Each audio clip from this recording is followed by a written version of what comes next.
Assalamualaikum warahmatullahi wabarakatuh. Selamat siang semuanya. Perkenalkan, nama saya Okta Fitriana Dewi. Di sini saya sebagai moderator dan teman saya Siti Zahra Ramadan Fatoni sebagai presentator. Di sini kami akan menjelaskan tentang penggunaan intuisi dalam epistemologi ilmu.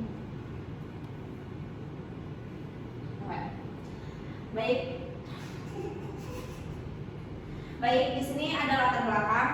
Manusia dianugerahi 3 potensi utama oleh Tuhan, yaitu panca indera, akal, dan intuisi. Ketiganya berfungsi sebagai instrumen untuk memperoleh pengetahuan dan mengembangkan peradaban.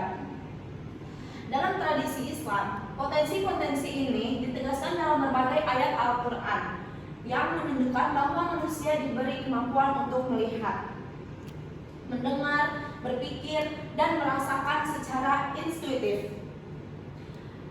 Pengembangan ilmu pengetahuan dan kebudayaan yang ideal menurut Islam seharusnya bersumber dari perpaduan antara ketiga potensi tersebut.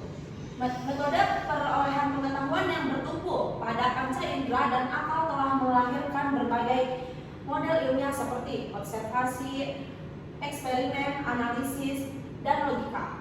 Di sisi lain, intuisi juga memiliki metode tersendiri yang berkembang melalui pendekatan irfani, yakni penyucian diri dan latihan spiritual yang menghasilkan pengetahuan langsung dari Tuhan. Pengetahuan ini dikenal dengan berbagai istilah seperti makrifat, irfan, isyraqiyah, laduni, dan lainnya. Baik, selanjutnya ada rumusan masalah.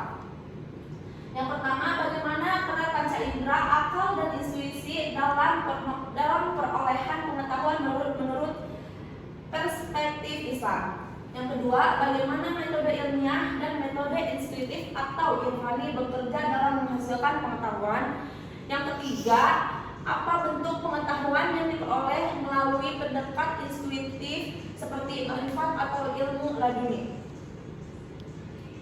Selanjutnya ada pengertian epistemologi ilmu yang akan dibacakan oleh Okta. Baik, pengertian epistemologi ilmu. Epistemologi ilmu menurut Jujun Suniarwi adalah segenap proses yang terlibat dalam usaha kita untuk memperoleh pengetahuan dan sekaligus mengantarkan pada tercapainya tujuan, yaitu bukan untuk menjawab pertanyaan apakah yang saya dapat tahu, tetapi untuk menemukan cara-cara yang memungkinkan saya dapat tahu. Tujuan epistemologi adalah ingin memiliki potensi untuk memperoleh pengetahuan tentang pendidikan Islam. Baik, selanjutnya ada intuisi.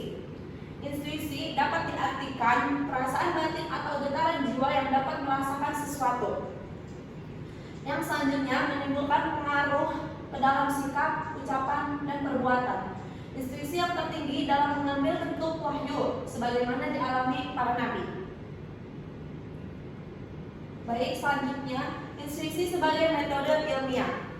Intuisi sebagai metode ilmiah dapat dijumpai pada pemikiran para pakar yang menyetujui ekstensi dan peran intuisi tersebut. Sebaliknya, bagi para pakar yang menolak intuisi sebagai metode ilmiah, baik dari kalangan muslim atau non-muslim, menanggapi intuisi itu secara metodologis mengandung kelemahan karena mengalami kesulitan dalam mengujinya. Baik, selanjutnya akan dijelaskan oleh Okta. Baik, dampak sosial ke masyarakat. Kehadiran ilmu pengetahuan yang dibangun oleh epistemologi yang berbasis pada perpaduan panca indera, akal dan hati atau intuisi dengan ilmu yang hanya dibangun oleh epistemologi yang hanya berbasis panca indera dan akal sangat berpengaruh besar terhadap kehidupan masyarakat pada umumnya dan kegiatan pendidikan pada umumnya. Baik, selanjutnya ada sikap sarjana muslim dan non-muslim terhadap penggunaan intuisi dalam epistemologi ilmu. Baik, semua orang menduga bahwa seluruh sarjana muslim menerima penggunaan intuisi dalam epistemologi ilmu, dan seluruh sarjana barat menolaknya. Fakta menunjukkan dugaan tersebut keliru. Di kalangan sarjana barat, sebagian besar menolak intuisi dan sebagian kecil menerimanya dalam aplikasinya, maka jumlah kelompok yang besar baik dari kalangan sarjana muslim maupun sarjana non-muslim.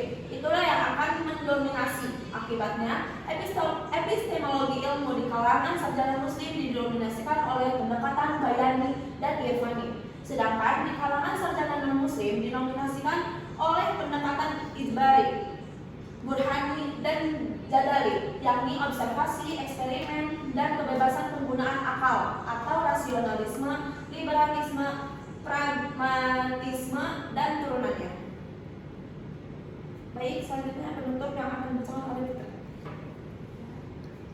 Terakhir ada penutup. Epistemologi ilmu membahas cara dan syarat memperoleh pengetahuan. Intuisi dianggap sebagai potensi batin yang dapat memberi pengetahuan langsung, namun keberadaannya sebagai metode ilmiah masih diperdebatkan pada studi ini. Perbedaan dasar epistemologi yang memasukkan intuisi atau hanya mengandalkan panca indera dan akal mempengaruhi kehidupan sosial dan pendidikan. Sikap sarjana pun beragam, sebagian muslim dan sebagian non-muslim yang menerima intuisi, sebagian lainnya menolak. Secara umum, sarjana muslim cenderung memakai pendekatan bayani dan irfani, sementara sarjana barat lebih dominan memakai pendekatan burhani dan rasionalis empiris. Baik, terima kasih. Cukup sekian, kami akhiri presentasi kali ini.